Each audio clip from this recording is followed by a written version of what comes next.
Selamat siang pemirsa, Anda menyaksikan Newsline. Pemirsa, dua bus Transjakarta Koridor 13 dengan trayek Mampang Puri Beta Ciledug terlibat kecelakaan.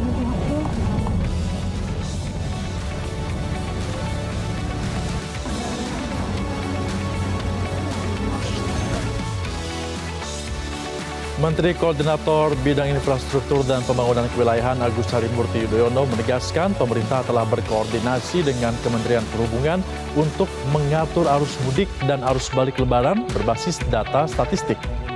Mungkin itu dari saya Mas Ahy, kurang lebihnya mohon maaf. Saya akhiri, wassalamualaikum warahmatullahi wabarakatuh.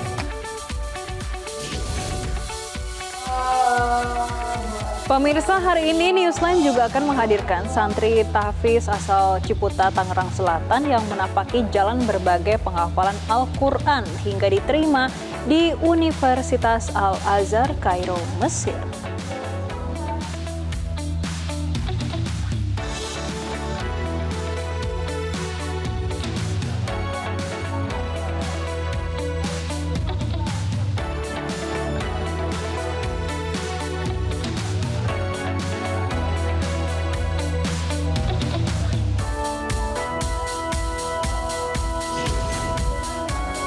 Halo, selamat siang pemirsa, apa kabar Anda? Senang sekali kembali menjumpai Anda dalam Newsline. Kali ini bersama saya Jessica Wulandari. Dan juga saya Febrian Ahmad. Tentunya selain 3 informasi utama tadi, jangan lupa karena di Ramadan kali ini Newsline akan menemani Anda dengan berita menarik dalam segmen khusus Ramadan Mencari Hafiz.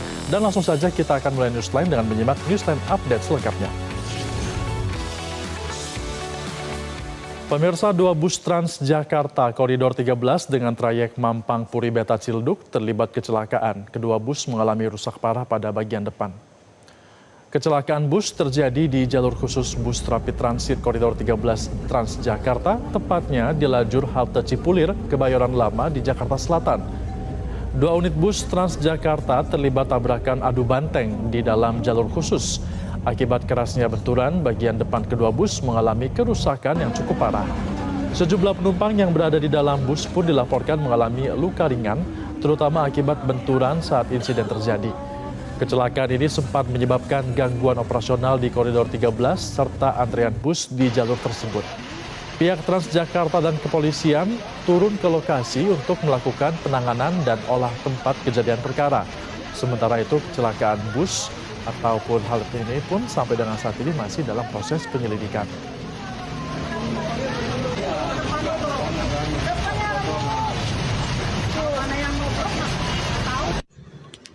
Kantuk doang nonton.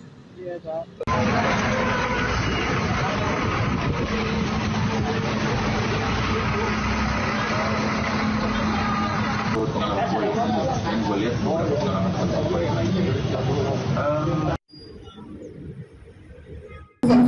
Bersama bus.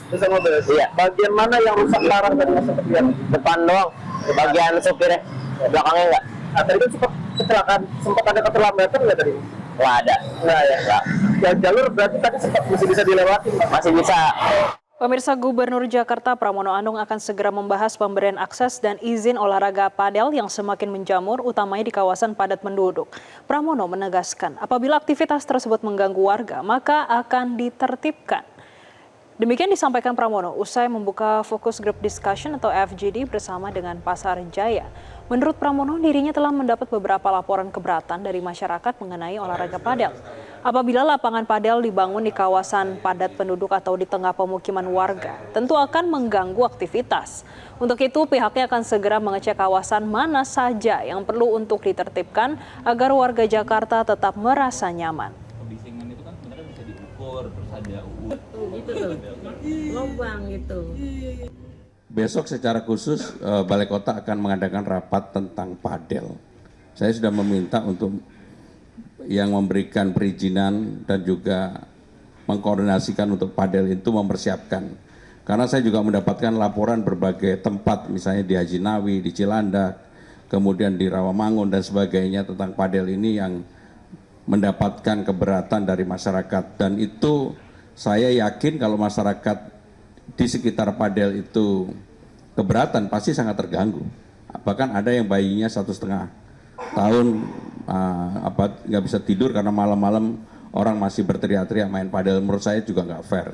Jadi tempat-tempat yang padat penduduk akan kami tertibkan jam. Pemirsa, ratusan rumah di Desa Karangligar, Kecamatan Teluk Jambe Barat, Kabupaten Karawang, Jawa Barat hingga hari Senin masih terendam banjir. Luapan dari Sungai Citarum dan juga Cibeet membuat ratusan rumah warga ini masih terendam banjir hingga mencapai 1 meter.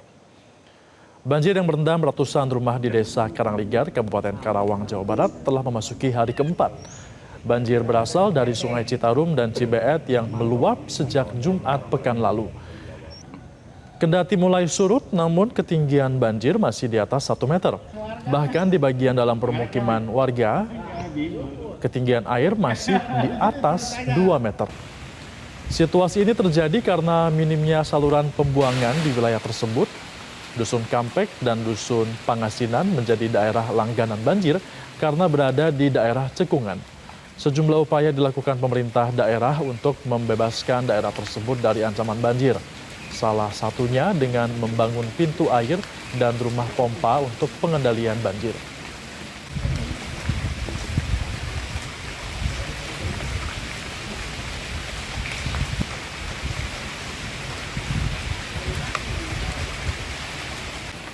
Pemirsa, kondisi lubang raksasa di Aceh Tengah semakin mengkhawatirkan. Sebagian jalan alternatif yang digunakan warga kini terancam longsor. Bahkan tower listrik tegangan tinggi kembali harus dipindahkan. Dan untuk melihat bagaimana kondisinya, berikut laporan kontributor Metro TV Muhammad Zakaria dari Aceh Tengah, Aceh.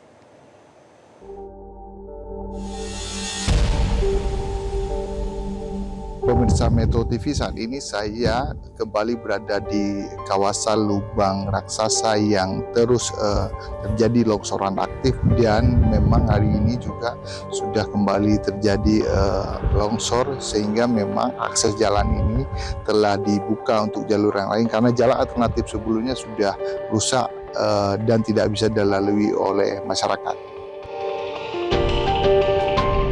Lubang raksasa yang terjadi di Desa Pondokpadi, Kecamatan Ketol, Kabupaten Aceh Tengah ini memang terus meluas dari sebelumnya hingga kawasan zona merah pun sudah dipindah dari pamflet sebelumnya yang dibangun oleh pemerintah, sehingga tidak terjadinya korban jiwa, sehingga warga dihimbau tidak mendekati kawasan ini.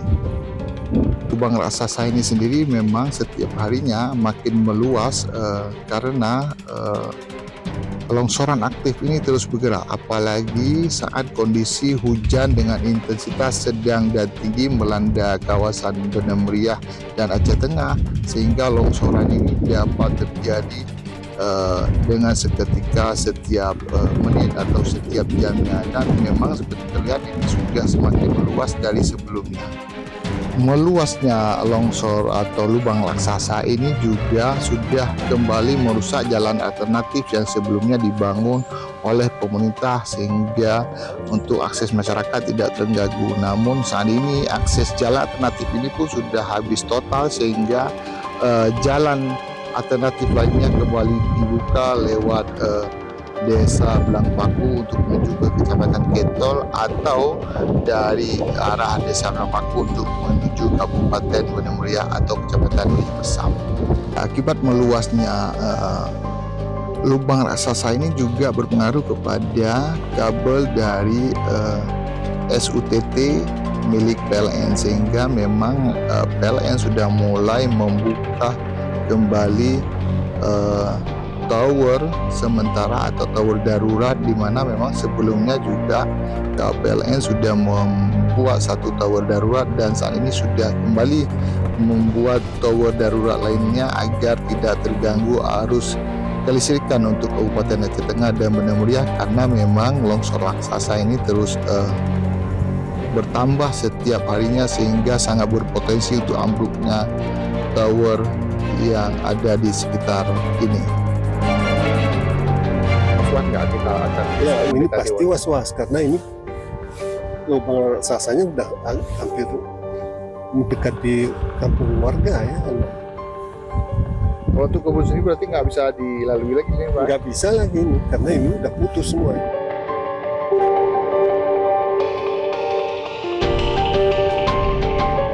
Ya, warga berharap semoga ada penanganan lebih cepat yang dilakukan oleh pemerintah mengingat ini akan terus terjadi dan sudah hampir mendekati pemukiman warga yang memang berjarak untuk ke desa Pondok Pali itu hanya sekitar 500 meter dan ke desa Blangpaku itu ada sekitar 1 km dan sangat berpotensi untuk terus terjadinya amblas. Dan saat ini memang belum ada aktivitas untuk perbaikan di tempat ini, hanya dilakukan proses analisa dan penelitian oleh pihak Kementerian PU bersama dengan Sivitas Akademika dari Universitas Cekuala dan pihak ketiga dari Hutama Karya, sehingga nanti dalam proses ini tidak terjadinya korban jiwa.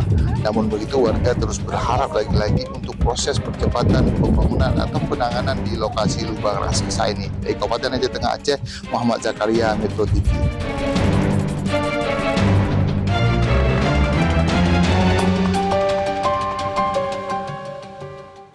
Ada seekor anak gajah Sumatera terjebak di dalam lubang septic tank milik karyawan perusahaan perkebunan di Kabupaten Siak di Riau.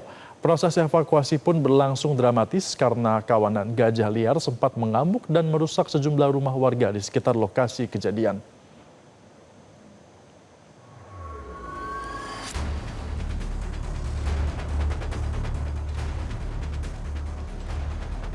Pemirsa, inilah dia detik-detik evakuasi dari anak gajah Sumatera berjenis kelamin betina yang berlangsung di distrik Tapung, Desa Rantau Bertuah, Kecamatan Minas, Kabupaten Siak.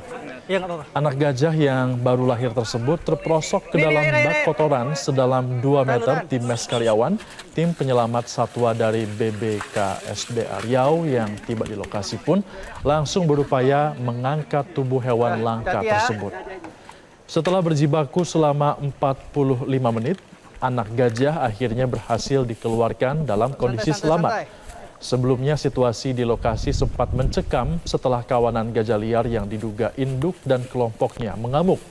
Kawanan gajah tersebut merusak 6 unit rumah mes milik karyawan dan juga 1 unit sepeda motor sebagai reaksi atas terpisahnya anak gajah dari kawanannya.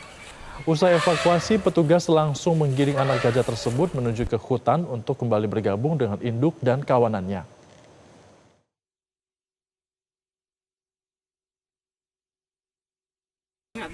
Enggak usah. Itu nggak pakai oranye? Iya, nggak apa-apa. Ini air. Tahan.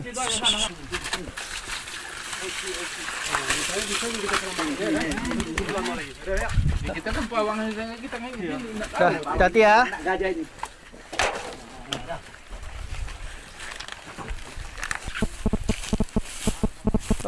Santai.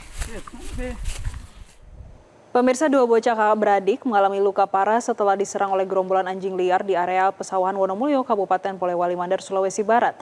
Akibat kejadian tersebut, kedua korban dilarikan ke rumah sakit untuk mendapatkan pertolongan medis. 2 kakak beradik berusia 9 dan 7 tahun menjadi korban serangan kawanan anjing liar di Desa Banua Baru, Kecamatan Wonomulyo, Kabupaten Polewali Mandar, Sulawesi Barat. Akibat kejadian tersebut, keduanya kini harus menjalani perawatan di rumah sakit umum akibat luka yang serius. Peristiwa terjadi saat kedua korban bersama 2 temannya pergi ke saluran air di area pesawahan dekat pemukiman untuk mencari ikan. Saat itulah tiba-tiba muncul 6 ekor anjing liar dan langsung menerkam secara membabi buta. Beruntung seorang petani yang melintas melihat dan berhasil menolong korban. Warga berharap pemerintah setempat segera mengambil langkah tegas untuk menertibkan anjing liar di wilayah tersebut.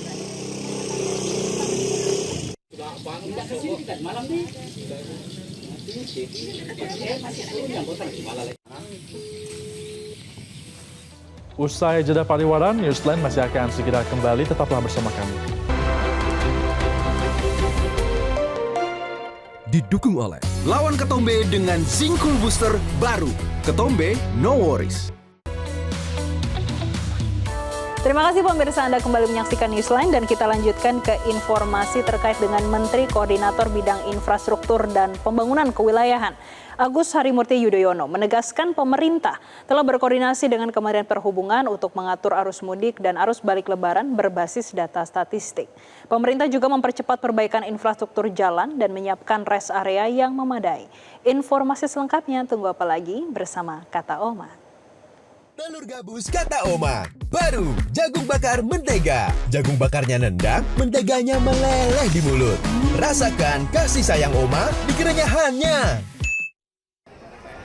Pemirsa, Menko AHY telah melakukan koordinasi bersama Kementerian Perhubungan terkait dengan pengaturan arus mudik dan arus balik. Menurut AHY, kementerian yang bersangkutan sudah mengantongi data statistik setiap tahunnya terkait dengan arus mudik dan arus balik pada saat Lebaran. Data-data yang dihimpun dengan bantuan Artificial Intelligence atau AI nantinya mempermudah diprediksi waktu arus balik dan juga arus mudik. Selain itu, pemerintah juga melakukan perbaikan sejumlah infrastruktur jalan serta mengimbau masyarakat yang hendak melakukan perjalanan mudik supaya selalu waspada untuk menekan angka kecelakaan lalu lintas. Satu ruang yang pegiat-pegiat kreatif ya Pak, itu bisa berkembang kreatif yang besar. Nah, Jadi dari tahun ke tahun kita sudah memiliki data statistik dan termasuk menggunakan AI untuk mengetahui kira-kira puncak-puncak mudik ini di tanggal-tanggal berapa. Begitu pula pada saat kembalinya.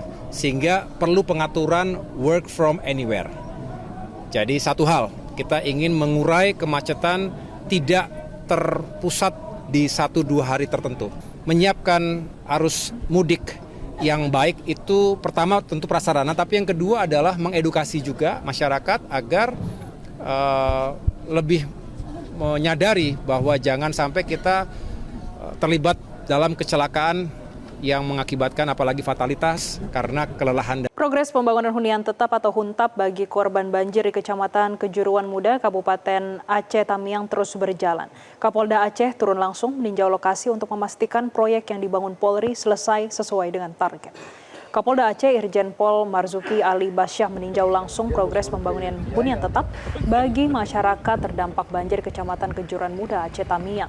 Peninjauan dilakukan untuk memastikan pembangunan 150 unit huntap yang dibangun oleh Polri berjalan sesuai target dan dapat segera ditempati warga. Huntap tersebut dibangun di atas lahan seluas 7,5 hektar dan saat ini progres pemerataan lahan telah mencapai 80%. Sementara progres pembangunan fisik bangunan mencapai sekitar 45%. Kapolda Aceh menyebut proses pembangunan dilakukan secara maksimal pagi, siang, dan malam dengan estimasi waktu pengerjaan sekitar 45 hari. Pembangunan ditargetkan rampung pada bulan Mei mendatang. Diharapkan dengan selesainya hunian tetap tersebut, masyarakat terdampak banjir bisa segera menempati rumah yang layak dan kembali menjalani kehidupan secara normal. Lebih murah gitu, pasang-pasang aja. Hunian tetap untuk korban banjir pasca bencana di daerah Kejuruan Muda Tamiang. Bapak Kapolri membangun 150 unit rumah di lahan 7,5 hektar kurang lebih, dan pemerataan lahan sudah berjalan 80%.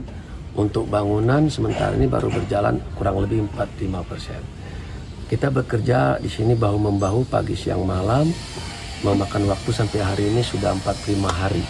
Kami mohon doa restu dari semua pihak untuk diberikan kesehatan biar kami lebih cepat bekerjanya untuk melayani. Kami akan segera kembali dengan informasi menarik dan terkini lainnya. Tetaplah bersama kami dalam Newsline. Didukung oleh lawan ketombe dengan Zinc Booster baru. Ketombe no worries.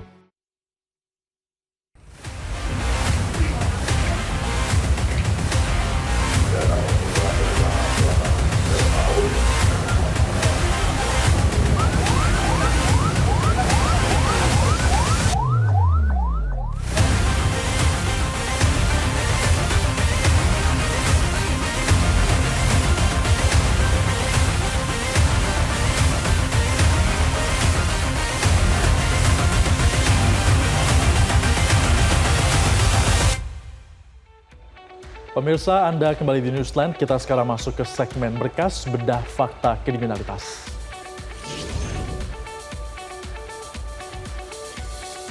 Kapolri Jenderal Listio Sigit Prabowo menginstruksikan kepada jajarannya untuk memberikan hukuman seberat-beratnya terhadap oknum Brimob di Tual, Maluku Utara yang melakukan penganiayaan terhadap anak usia 14 tahun hingga tewas. Kepada Kapolda, Kadif Propam, ambil tindakan tegas, proses tuntas, beri rasa keadilan bagi keluarga korban. Dan saya minta informasinya, prosesnya transparan. Secara anggotanya Ya, saya sudah perintahkan untuk diberikan tindakan seberat-beratnya. Tim gabungan Satreskrim Bareskrim Polda Jawa Timur dan Polresta Malang berhasil menangkap pelaku pembunuhan remaja putri dan jasadnya ditemukan di aliran sungai pada 17 Februari lalu. Sebelumnya penemuan jenazah wanita pada 17 Februari lalu di aliran sungai Kedung Winong, Kecamatan Jabung, Kabupaten Malang, Jawa Timur sempat menggegerkan warga. Pelaku pria berinisial YD ditangkap tanpa perlawanan saat petugas menggerebek kamar kosnya di kawasan Belimbing, Kota Malang. Petugas turut menggeledah kamar untuk mencari barang bukti. Di mana? Tunjukin. Benar. Kamu ganti platnya ya? Ganti platnya. Ah, kamu copot berarti. Yang mana? Sepedanya yang mana? Yang Bentar. Yang mana? Motornya yang mana? Motornya yang mana? Motor mana? Pemirsa, persidangan kasus dugaan korupsi LNG Pertamina berlanjut dengan agenda pemeriksaan saksi. Kuasa hukum terdakwa Hari Karya Luyarto menegaskan bahwa seluruh keterangan saksi terbantahkan. Sidang lanjutan kasus dugaan korupsi LNG Liquefied Natural Gas Pertamina ini berlangsung di Pengadilan Negeri Jakarta Pusat, Tipikor pada Senin pagi. Persidangan beragendakan pemeriksaan saksi yang dihadirkan oleh Jaksa Penuntut Umum. Total terdapat 4 saksi yang diperiksa. Dalam persidangan, saksi menyebutkan bahwa terdakwa diduga melakukan penyimpangan prosedur dengan tidak menaikkan kontrak back-to-back serta tidak memiliki izin RUPS. Dengan usaha Pertamina, kegiatan usahanya itu pembelian, penjualan LNG antara lain, baik itu impor maupun ekspor, itu tidak memerlukan izin komisaris. Izin RUPS nggak perlu. Dasarnya jelas dalam anggaran dasar Pertamina, di dalam pasal 8, ayat 12, pasal berapa tadi itu? Pasal 11 ayat 12, jelas. Bahwa untuk semua kegiatan apapun itu, termasuk bila itu kegiatan investasi, tapi untuk kepentingan bisnisnya Pertamina, tidak perlu lagi izin RUPS. Pemirsa, Newsline akan kembali usai jeda, tetaplah bersama kami.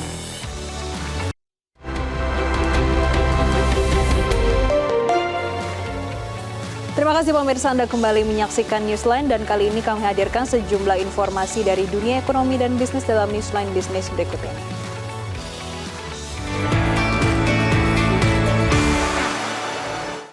Pemirsa, indeks harga saham gabungan IHSG Bursa Efek Indonesia kembali menguat pada pembukaan perdagangan saham pada minggu ini. IHSG bergerak di zona hijau dengan dukungan kenaikan harga saham pada beberapa sektor utama. IHSG dibuka pada level 8.334 di perdagangan pagi ini. Pemirsa, pergerakan indeks terus menunjukkan tren positif dan bertahan di atas level pembukaannya. Posisi tersebut tercatat lebih tinggi jika dibandingkan penutupan pada pekan lalu, yaitu di hari Jumat 20 Februari 2026 yang berada di level 8.271. Dengan demikian, IHSG mengawali minggu ini di level yang lebih tinggi jika dibandingkan penutupan pada pekan lalu.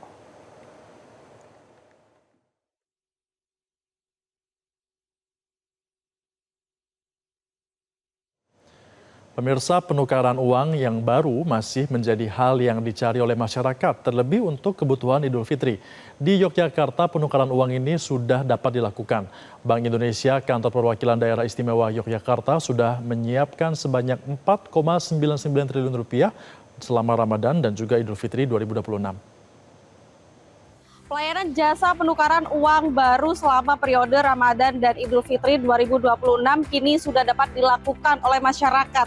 Tak terkecuali di wilayah daerah istimewa Yogyakarta, di mana saya berada nih pemirsa, yakni di lingkungan Masjid Gede Kauman Kota Yogyakarta, yang mana menjadi salah satu titik lokasi penukaran uang baru dari Bank Indonesia. Bahkan dari Bank Indonesia Perwakilan Daerah Istimewa Yogyakarta ini juga sudah menyiapkan 4,99 triliun rupiah untuk masyarakat.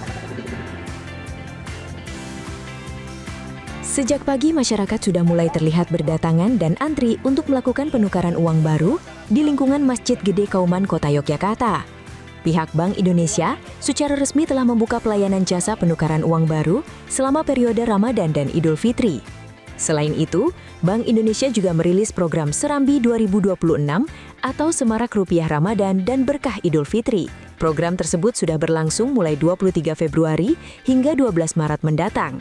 Masyarakat dapat memanfaatkan program tersebut dan melakukan pendaftaran secara online di aplikasi Pintar untuk melakukan penukaran uang baru.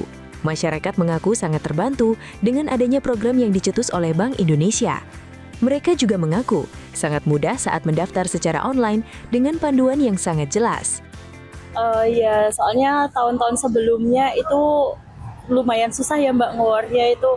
Entah itu websitenya down, makanya ini pas periode pertama dibuka saya langsung nge-war. Walaupun memang susah juga, cuma ini dapat juga akhirnya.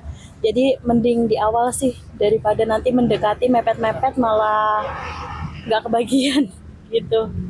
Nge-war-nya tahu berapa? Tanggal berapa ya Mbak? Saya sampai lupa, 16 apa berapa ya gitu. Tadi nuker berapa Mbak? Ini 2,8. Untuk nominal 50.000-nya saya nggak nuker. Mau dipakai buat apa Mbak ini rencana? Biasa buat keponakan tercinta dan anak-anak kecil di sekitar rumah. Kita di Kauman ini ada 300 paket ya.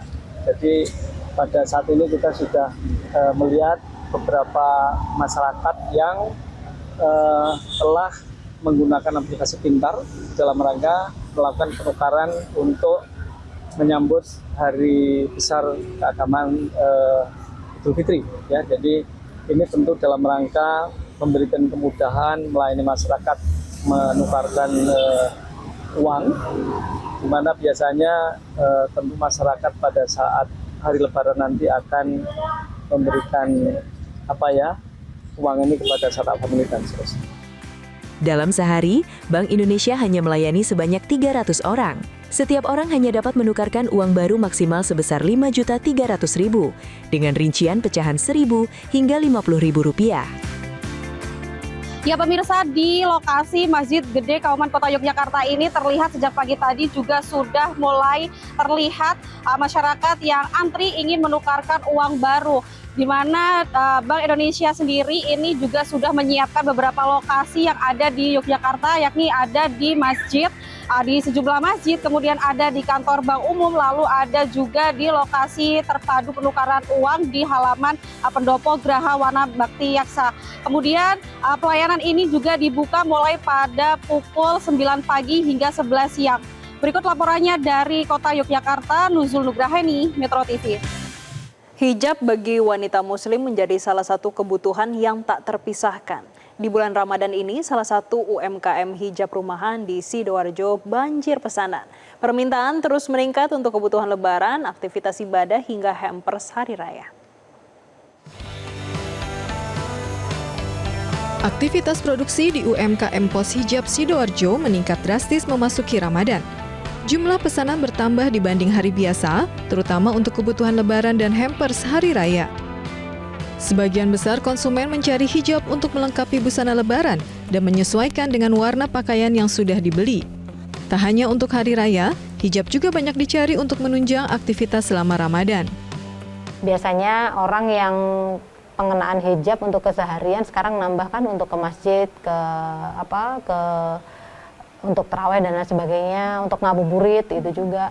Terus lebaran itu kan banyak yang membutuhkan pakaian baru. Nah, itu juga bawa ke sini dicocokin sama bajunya gitu. Ini warna ini gimana gitu. Selain di toko juga yang kayak kita di Car Free Day gitu bawa bajunya gitu. Oh, ini baju lebaran Bu. Iya, udah beli ya? Udah. Gitu. Jadi satu style sama keluarga gitu.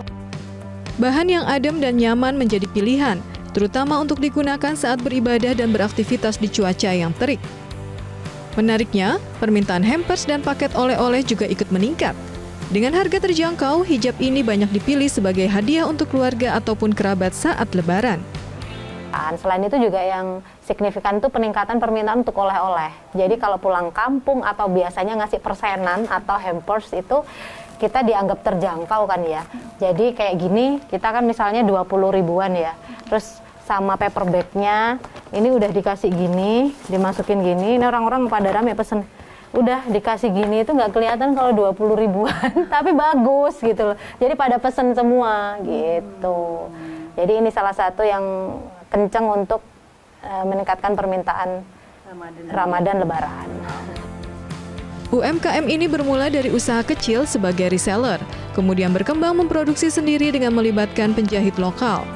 Seiring meningkatnya permintaan, produk yang dihasilkan pun terus disesuaikan dengan tren pasar.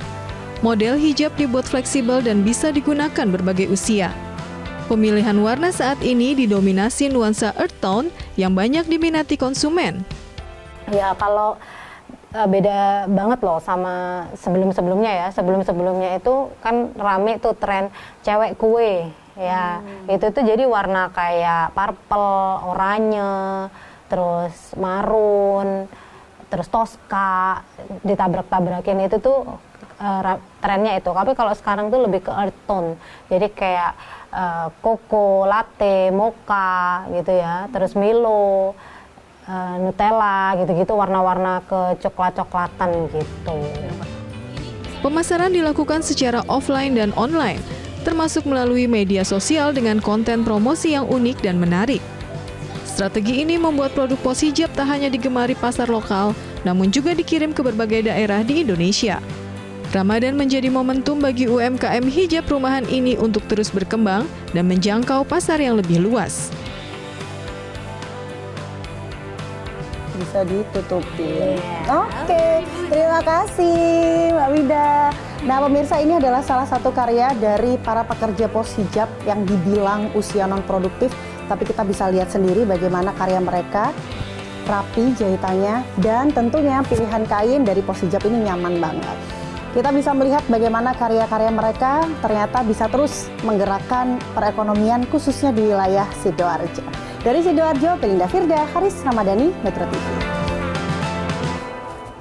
Kami masih akan segera kembali usai jeda pariwara. Tetaplah bersama kami dalam Newsline.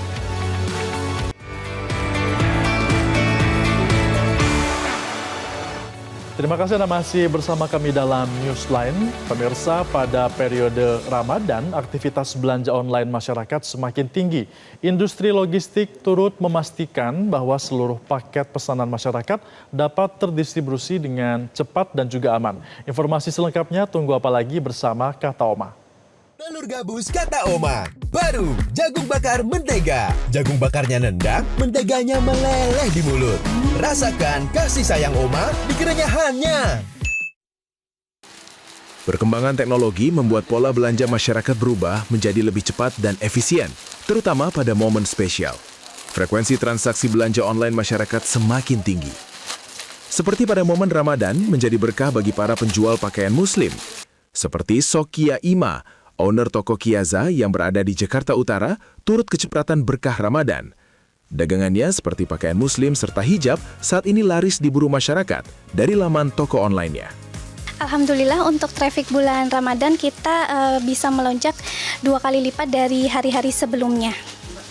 Untuk produk yang biasa paling dicari pada saat di bulan suci Ramadan ini adalah salah satunya produk andalan kami itu pasmina ceruti ya. Untuk anak-anak muda itu biasanya pakainya itu untuk lebaran itu segi 4, terus hijab-hijab pasmina gitu aja. Aduh pastinya hektiknya itu udah pesanan melonjaknya tinggi, terus customer juga pengennya buru-buru sampai ya.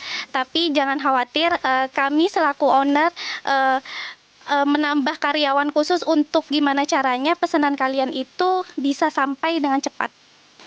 Kali ini Sokia mendapatkan pesanan dari pelanggan yang berada di Sulawesi Selatan.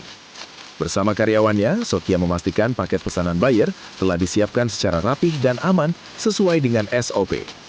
Satu hijab serta manset dibungkus lengkap dengan box dan plastik yang telah direkatkan kuat. Sokia juga memastikan kelengkapan identitas buyer telah sesuai pada resi yang disiapkan. Ketika proses packing rampung, ia langsung menyerahkan pesanan buyer kepada mitra kurir SPX untuk dibawa ke fasilitas pengiriman. Mari kita lihat seperti apa perjalanan paket pesanan buyer yang akan dikirimkan antar pulau dari Jawa menuju Sulawesi. Masuk ke dalam tahapan awal atau first mail, kurir SPX akan membawa paket pesanan ke Cilincing 2 FM. Paket yang masuk akan disortir melalui airway bill dengan membaca barcode yang terpasang di resi supaya sesuai dengan jalur pengiriman. Penerapan teknologi airway bill mempercepat proses sortir di first mail, terutama pada momen spesial seperti Ramadan. Paket selanjutnya bergerak menuju distribution center yang berada di kawasan Cakung, Jakarta Timur. Sebagai salah satu fasilitas distribusi terbesar yang dimiliki SPX, DC Cakung akan kembali memilah jutaan paket yang masuk dari berbagai first mail. Setelah masuk melalui proses inbound, barang pesanan buyer akan kembali disortir secara otomatis dengan memanfaatkan jalur mesin berteknologi tinggi. Menyematkan sistem automatic sorting machine, belt besar yang berada di DC Cakung mampu memilah jutaan paket secara cepat dan aman di tengah lonjakan pesanan masyarakat pada momen Ramadan.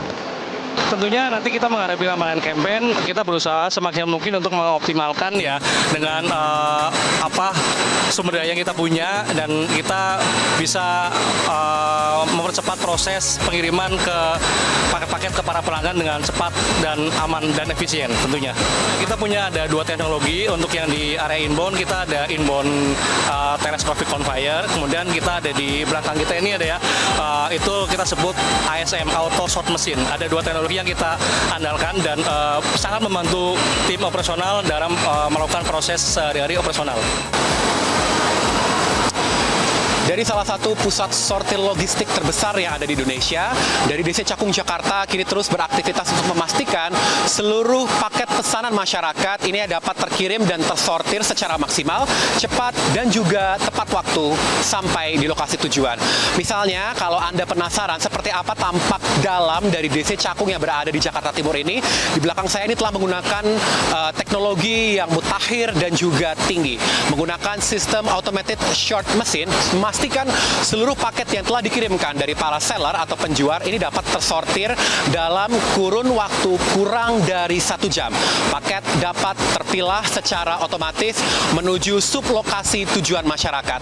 Tentu ini menjadi salah satu perkembangan dari industri logistik yang semakin nyata, di mana biasanya pada momen Ramadan menjelang Hari Raya Idul Fitri, angka ataupun aktivitas frekuensi belanja online masyarakat semakin tinggi. Paket akan dikirimkan kembali menuju Distribution Center kawasan Indonesia Timur, DC Makassar, menerima pesanan melalui proses inbound. Menggunakan automatic conveyor belt, proses sortir paket akan bergerak secara cepat. DC Makassar juga memiliki top scanner, sehingga paket yang telah melewati proses scan, buyer juga akan menerima notifikasi posisi paket mereka secara real time. Pekerja akan kembali memastikan seluruh paket telah tersusun sesuai dengan keranjang wilayah buyer. Segera mungkin, dan kita usahakan seefektif mungkin Mas ya, dengan menggunakan teknologi yang sudah diterapkan di DC Makassar. Tadi udah pernah melihat ya proses bagaimana inbound menggunakan telekospik ya sampai ke conveyor belt. Nah, kemudian di situ ada teknologi yang namanya top scanner. Nah, top scanner ini juga cukup menurut saya sudah cukup canggih, karena di situ udah prosesnya paket sudah bisa di-receive atau diterima, menurut saya hampir tidak ada kesalahan. Kemudian sampai proses yang namanya proses bagger atau bagging, untuk memasukkan paket-paket tersebut di dalam bag atau karung, kemudian kita lanjutkan ke proses outbound ya, sampai proses pemuatan di truk. Biasanya ibu-ibu setelah melihat di aplikasi ya, setelah di aplikasi melalui ini ya, melalui HP-nya ya, itu pastinya dia akan lebih cepat untuk nge-track status ya. Statusnya itu lebih cepat di-track, dan cara update pada saat paket itu sudah bergeser atau di bawah top scanner yang warna merah itu cekling, itu biasanya di status sudah berubah, paket Anda sudah tiba di DC Makassar. Untuk menutup proses sortir, paket pesanan akan masuk ke dalam tahap akhir atau fasilitas last mail.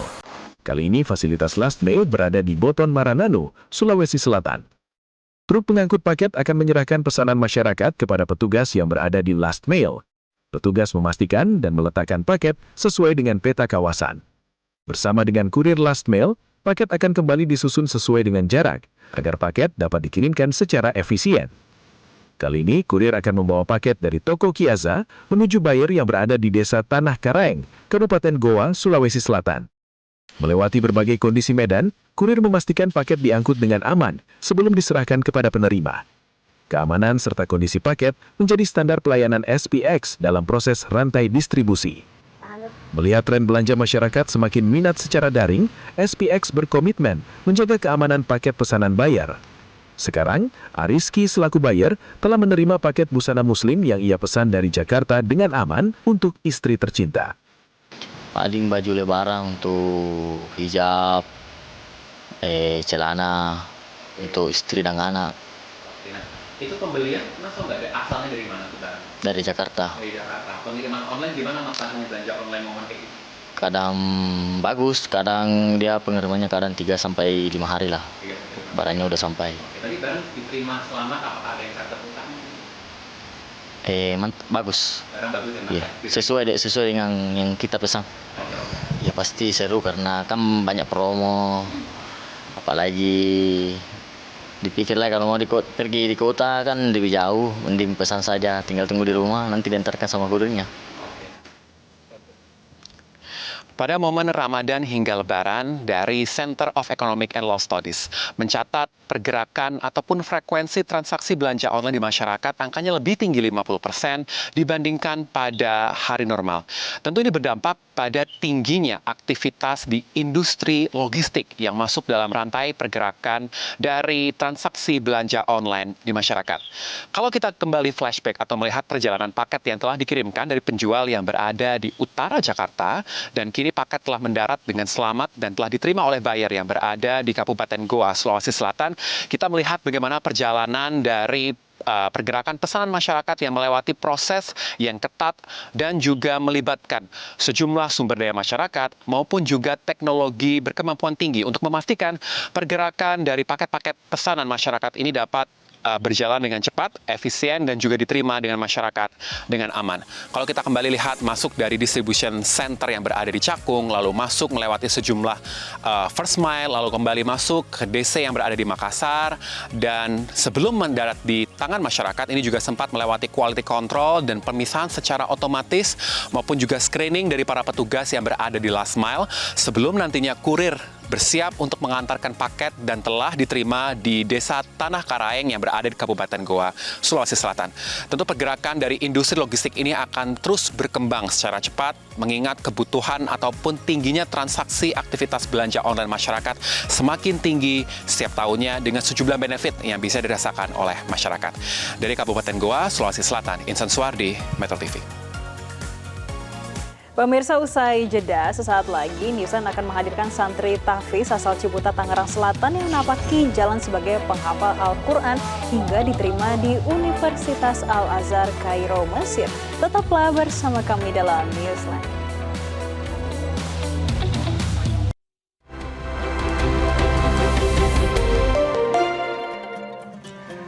Pemirsa, terima kasih Anda masih bersama kami dalam program Newsline. Kali ini Anda menyaksikan segmen khusus Ramadan Mencari Hafiz bersama saya, Anggi Hasibuan.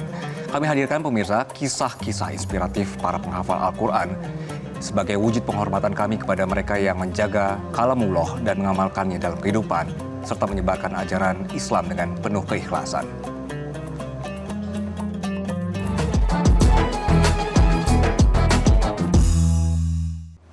Ya, dan kali ini kami ajak Anda berkenalan dengan Labib Khotob Ramadan, santri tahfiz asal Jakarta Selatan, di mana keteguhan, pengorbanan, dan cinta kepada orang tua menjadi bekalnya menapaki jalan sebagai penghafal Al-Quran hingga diterima di Universitas Al-Azhar Kairo, Mesir. Allahu Akbar, Allahu Akbar.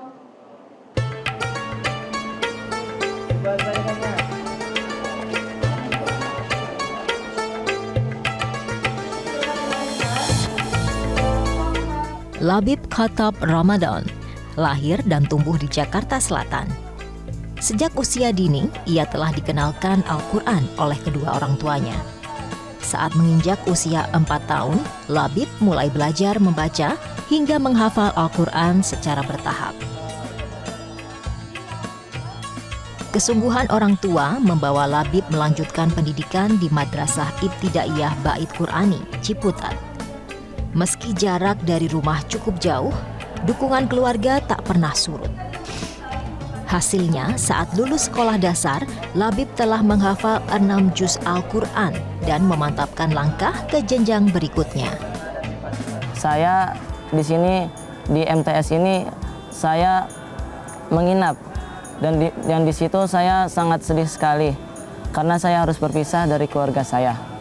Tetapi demi bisa membahagiakan orang tua, saya masuk di MTS ini. Di sini saya menghafal Al-Quran dan juga belajar bahasa Arab.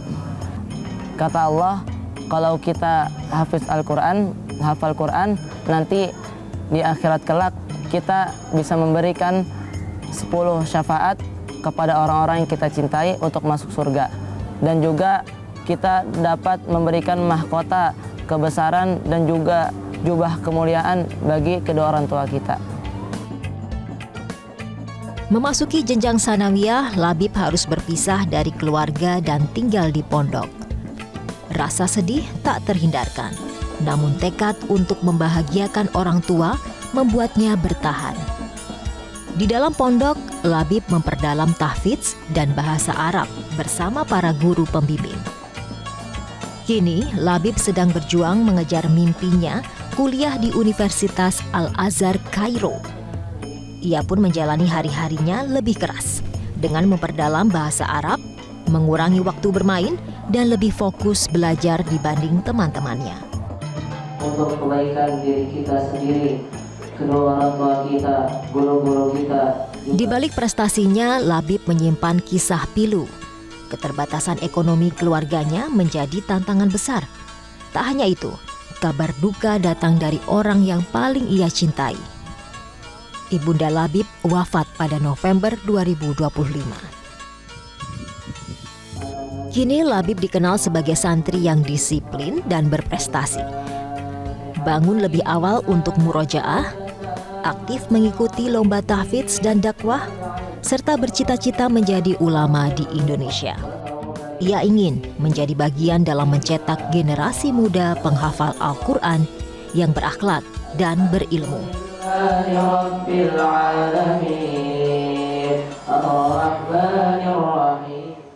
Ya, dan pemirsa sudah hadir di studio kami ada Labib Khotob Ramadan, penghafal Al-Quran. Assalamualaikum, Labib.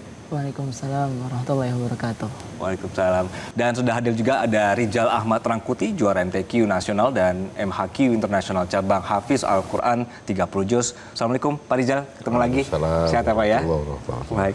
Labib, tadi kita diperlihatkan profil kamu. Ini gimana ceritanya sampai akhirnya sudah diterima di Al-Azhar? Sebenarnya saya juga bersyukur banget bisa diterima di sana. Saya sebelum saya bisa lolos, itu kan kita melaksanakan ujian dulu. Oke, itu ujiannya di Jakarta, di mana? Di Bogor. Oh, di Bogor, oke. Ya, terus, itu persiapannya tuh butuh dengan cara yang matang sekali. Soalnya untuk masuk ke sana tuh juga cukup sulit. Maka saya dan teman-teman saya, kami belajar dengan lebih giat lagi, lebih rajin lagi sebelum kami melaksanakan ujian tersebut. Oke, kalau boleh tahu kemarin itu apa sih yang dites sehingga akhirnya bisa lulus? Salah satu bahan tesnya? Tesnya sudah pasti bahasa Arab. Seperti ilmu-ilmu nahu, shorof, balaghah, juga tes lisan. Oke, itu semua dites kemarin ya dan kamu akhirnya lolos ya? Ya, alhamdulillah. Alhamdulillah. Oke, ini kita akan berbicara soal hafiz ya. Kapan pertama kali kemudian kamu merasa benar-benar memutuskan ingin menjadi penghafal Al-Quran? Saya ingin menghafal Al-Quran dengan sungguh-sungguh tuh waktu setelah Corona. Yaitu saya masuk kelas 8 sanawiyah di Pondok Pesantren Tahfidz Al-Quran Bait Qurani. Di sana saya dimotivasi oleh Bu Nyai sama Buya Dr. Nur Habibur Rahmanuddin dan juga Bu Nyai Dr. Nur Hikmah untuk kita menghafal Al-Quran sampai selesai. Oke, sejak saat itu kamu makin giat lah ya, jadi untuk menghafal ya? Iya. Oke, apa sih metode yang kamu pakai untuk menjaga supaya tetap hafal, Bib? Di Pondok Pesantren Tahfidz Al-Quran Bait Qurani, kami diajarkan metode Bait Qurani namanya. Metode semudah menggerakkan jari tangan. Oke. Di sana tuh kita diajarkan untuk menghafal awalan di jari-jari kita. Kenapa kita menghafal awalan? Karena dengan awalan itu kita insya Allah jadi ingat ayat-ayat, sambungan ayat-ayat yang lain. Karena kebanyakan para penghafal tuh lupa di awal ayatnya. Gitu, Pak. Nah, kalau sehari itu berapa kali atau berapa jam untuk murojaahnya? Untuk murojaah, kami diajarkan untuk dibagi dua. Yang pertama tuh di dalam sholat. Di dalam sholat tuh mulai dari kami sholat tahajud, itu kami sudah murojaah minimal 2 juz.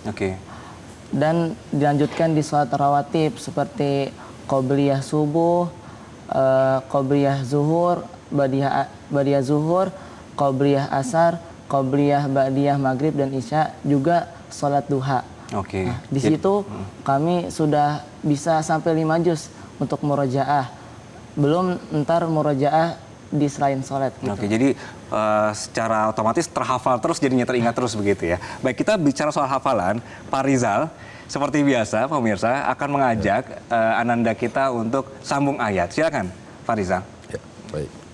A'udzu billahi minasy syaithanir rajim. Bismillahirrahmanirrahim. Tabarakalladzi ja'ala fis samaa'i burujan wa ja'ala fiha sirajan.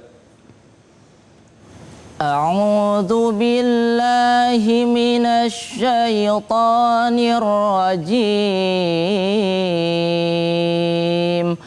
Bismillahirrahmanirrahim. Tabarakalladzi ja'ala fis samaa'i burujan wa ja'ala fiha sirajan wa qamaran munira. Wa huwa alladzi ja'ala al-laila wan-nahara khilfatan liman arada an yadhakkara aw arada syukura. Sadaqallahul azim. Subhanallah. Pak Rizal, jika kita mendengarkan Ananda barusan, apa sebetulnya yang menjadi kunci supaya meraih nanti sampai di 30 juz, Pak Rizal? Ya, pertama tentu kunci dari semua itu adalah bagaimana kemudian memastikan pemilihan waktu yang tepat. Gitu. Pemilihan waktu yang tepat untuk senantiasa bisa dilakukan atau dilaksanakan menghafal Al-Quran tersebut. Yang kedua tentu adalah murojaah yang konsisten, baik itu secara kuantitas maupun secara kualitas. Secara kuantitas itu artinya konsisten ketika sehari misalkan sudah 3 juz atau 5 juz, maka dengan kondisi apapun saya kira kita harus bisa konsisten terhadap jumlah hafalan yang kita murojaah. Dari sisi kualitas, saya kira juga di edisi yang lalu juga kita sampaikan bagaimana kemudian menghadirkan pahatan-pahatan ayat-ayat Al-Quran tersebut ke dalam hati dan sanubari kita menjadi sebuah kekuatan yang kokoh dalam menghafal Al-Quran. Oke, saya ke Ananda Labib. Jadi setelah kemudian kamu menghafal Al-Quran dan sudah sedemikian banyak juz yang kamu hafal gitu, apa yang berubah dari kamu setelah bisa menghafal Al-Quran? Alhamdulillah setelah saya menghafal Al-Quran, saya bisa menjadi orang yang lebih baik lagi. Karena tadi Al-Quran itu adalah kalamnya Allah Subhanahu wa Ta'ala. Kita tidak bisa masuk Al-Quran itu ke dalam diri kita kalau diri kita itu masih banyak dosa. Dari situ saya ketika menghafal Al-Quran, saya bisa memperbaiki diri saya dari pelajaran-pelajaran yang ada di dalam Al-Quran tersebut. Oke. Nah, bicara soal pelajaran ya, Bib, apa yang kemudian pelajaran yang membuat kamu tetap kuat ketika kadang-kadang kan ada masanya capek, masanya lupa begitu ya, atau ya sedang down, sehingga nanti tetap bisa menghafal dengan baik? Apakah ada ayat tertentu yang misalnya kamu bisa jadikan semangat kembali ketika lagi lemas untuk ngafal? Ada nggak tuh ayat-ayat favorit ya? Ada. Apa tuh, Bib? Yaitu ayat yang dalam Quran surah Yusuf yang bunyinya itu ya ibadiyalladzina asrafu ala anfusihim ya ibadiyalladzina asrafu ala anfusihim la taqnatu mir rahmatillah. Itu surat bukan surat Yusuf tapi surat Az-Zumar. Nah, di situ kita diajari untuk tidak putus asa. Oke, itu yang jadi penguat kamu sampai sekarang begitu ya. Ya, mudah-mudahan nanti persiapan sampai ke Mesir aman semua, bahasa Arabnya aman. Katanya sedang belajar bahasa Arab terus-terusan nih pemirsa. Dan Pak Rizal, terima kasih. Kita akan terus membimbingi bagaimana penghafal Al-Quran ini terus bisa maju begitu ya. Terima kasih sekali lagi. Assalamualaikum. Dan pemirsa, jangan lupa demikianlah Mencari Hafiz kali ini. Semoga sosok kali ini bisa menjadi inspirasi untuk tetap mentauladani Al-Quran. Dan saksikan terus Mencari Hafiz setiap hari di program Newsline selama bulan Ramadan. Mewakili segenap kru yang bertugas, pamit undur diri. Saya Anggi Siban pemirsa. Assalamualaikum.